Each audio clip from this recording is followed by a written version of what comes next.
Hello, I'm Steve Weber, the host of Book Cheapskate. We're running down the top 10 free Kindle books featured today on bookcheapskate.com. Happy Sunday, everyone. It's October 19th, 2025. As always, I'm joined by my co-host and bookworm sidekick, Cassandra. Good morning, Cass. Good morning. Super excited for today's list. Got my coffee ready. Excellent. Okay, so the plan today, everyone, is pretty straightforward. We're going to take a quick, kind of fun look at these 10 freebies. Right. We'll hit the genres, maybe what makes each one tick, why they're grabbing readers right now. Exactly. It's not just about free books. It's about seeing what's trending, what hooks are working in digital fiction, so you'll get a sense of the landscape. Yeah, it's a great snapshot.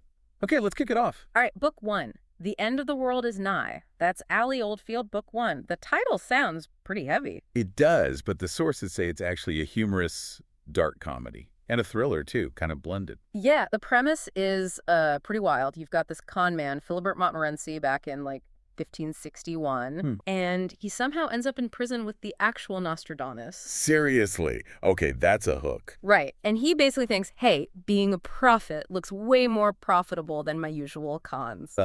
Okay, I like that. And what's interesting structurally, I think, is the dual timeline they mentioned. Yeah, talk about that. Well, you've got the Renaissance stuff happening, intrigue in Lyon, that whole historical vibe. Right. And then that's set against the modern day, end of the world tension. Yeah. Trying to balance those two.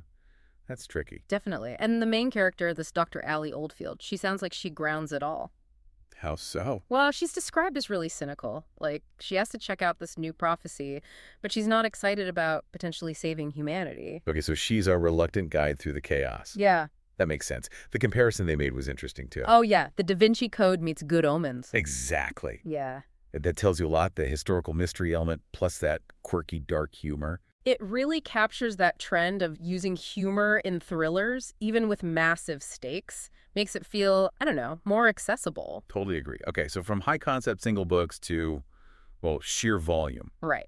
Book two is Abby Kane FBI Thrillers 1-6. 6 complete thrillers in one. That's a big thing on Kindle now, these bundles. Oh, huge. It's smart marketing. You give readers a ton of content up front, guarantees them hours of reading, great perceived value. Definitely. But you need a strong hook to carry 6 books. So what's the hook here? It's a good one. There's this serial killer, the doctor who got put away 7 years ago, case closed. Okay. But now people are being murdered again, specifically auto execs in Detroit, and the killings look exactly like the doctor's work. Whoa. So copycat. Or something else. Well, that's the thing. Agent Abby Kane goes to see the doctor in prison, and she starts believing maybe he didn't do it, the original crimes, or maybe these new ones. Okay, so it's not just a whodunit. It's potentially uncovering a massive mistake or even a setup.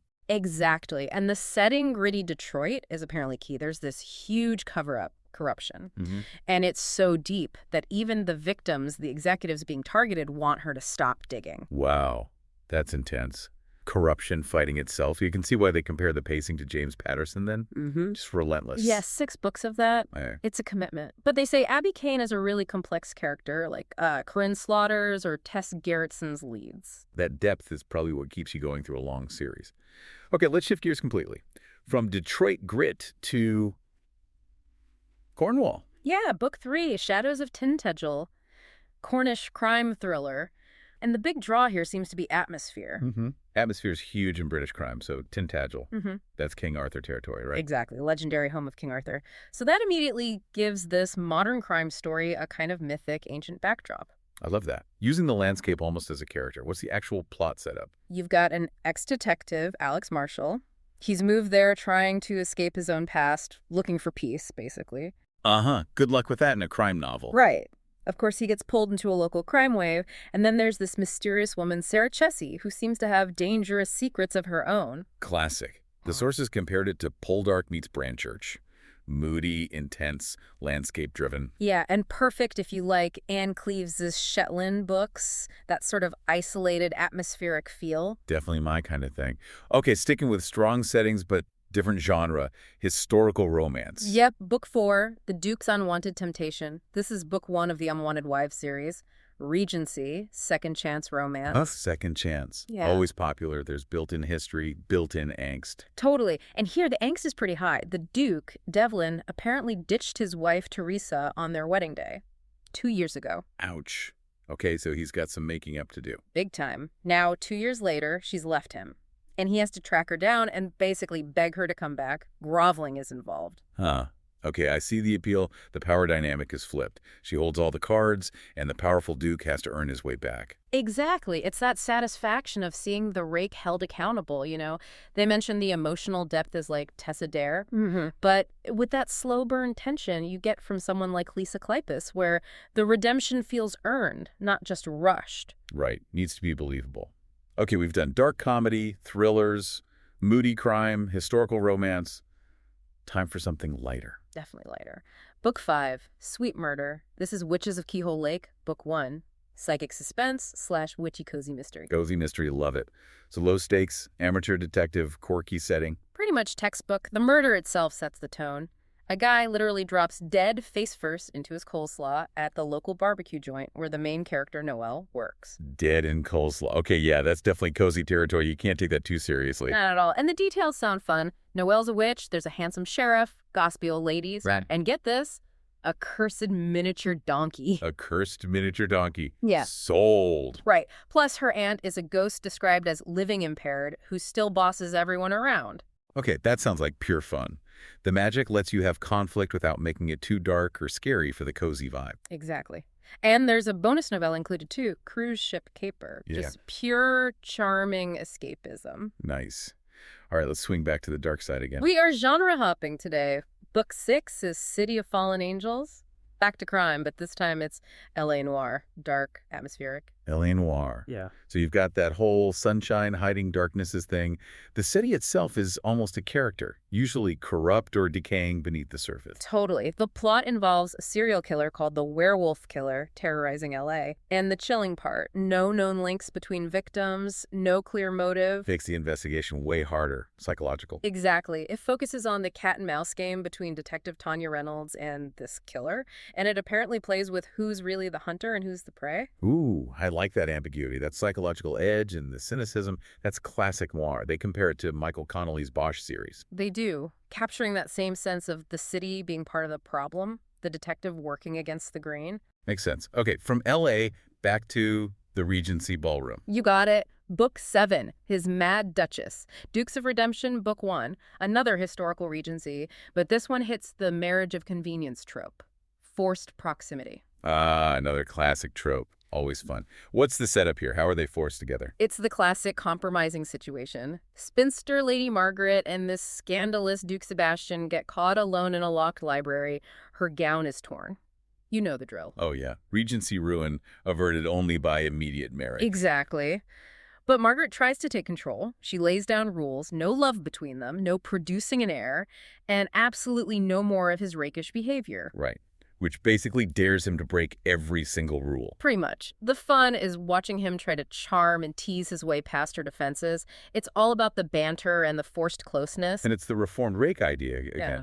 He probably didn't want a wife, but now that he has her. He gets protective, especially when things from her past threaten her reputation. Suddenly the rake wants to keep the wife he never planned on. It's a very satisfying arc. If you like Julia Quinn or Eliza James, that sparkling dialogue and eventual falling in love, this sounds right up that alley. Definitely seems like it. Okay, Book 8. We're going international again. Ocean X Murder by Two. 2 complete novels here. International mystery and crime. 2 novels, nice. Yeah. And the setting. Acapulco, Mexico. And they stress the contrast. Beautiful resorts, but also Ground zero for the drug war. Yeah, that's a potent mix for crime fiction. Yeah. Beauty and brutality side by side. And the protagonist is Amelia Cruz. She's Acapulco's first female police detective. Ooh, tough position.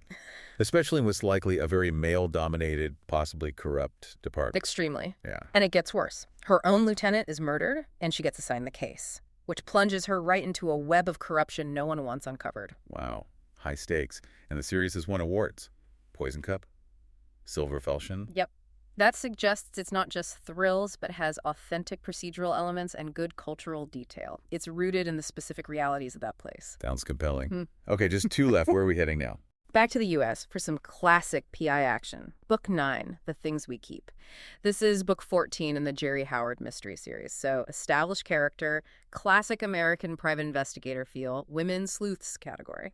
Book 14. Wow. Okay, so this author knows what she's doing. And the setup sounds very PI-ish. Totally. Jerry Howard, the PI, finds an old footlocker in storage. Inside, not treasure, 2 human skulls and a pile of bones. Yikes. Yeah. Instant cold case. Decades old, probably. Exactly. And the author, Janet Dawson, is a Seamus Award winner. That's a big deal in PI fiction. Definitely signals quality. And Jerry Howard is described in that classic mold, right? Tough, smart female PI. Yeah, like V.I. Warshawski or Kinsey Milho, and that independent, tenacious investigator working outside the system to find the truth. Love that style. All right, final book, number 10. Book 10, The Last Lies, Kate's Story. This is a Detective Kate Murphy mystery, police procedural, set in Boston, but very character-driven. Character-driven procedural. So the detective's personal life is probably as important as the case. Sounds like it. Officer Kate Murphy is struggling, big time.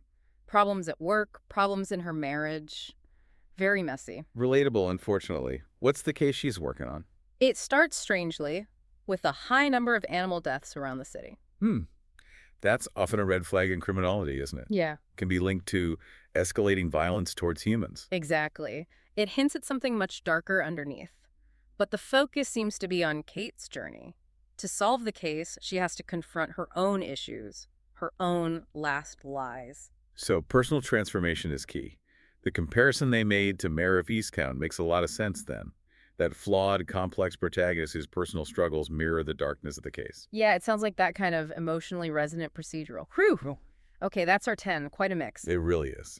From light cozies to dark noir, historical romance to gritty thrillers, shows the variety out there, even just in the free offerings. Absolutely. A great snapshot of what readers are grabbing right now. And a lot of good starting points, if any of these genres appeal to you. Well, thanks for joining us today. And remember, if you want to download any of the books we've mentioned today for free from Amazon, visit us at bookcheapskate.com and you'll have all the links right there. But do it now. These books are free today, but might be back to full price tomorrow. Also, along with those freebies, the site has a ton of specials on deeply discounted Kindle books and also a heads up on the best new releases. Every morning, it's all brand new. Cass will do it again tomorrow. Looking forward to it. Bye, everyone. Until then, keep on opening new worlds with great books without opening your wallet. And whatever you do, remember this. When you read... Your mind becomes its own kingdom,